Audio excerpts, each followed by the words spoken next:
Hello guys, now let us discuss chemistry question number 136. The question is iron carbonyl FeCO5 is, the options are: first dinuclear, second trinuclear, third mononuclear, and fourth tetranuclear.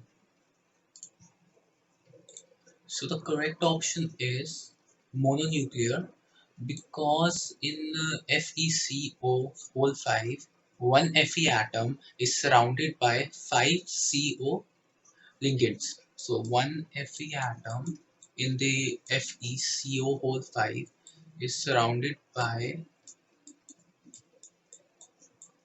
5 CO ligands. So it's 1, 2, 3, 4 and 5. So it's 5 CO ligands.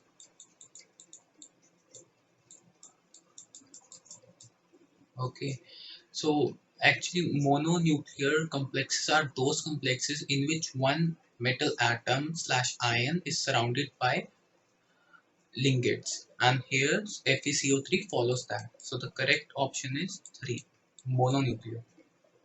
Thank you. Hope you understood.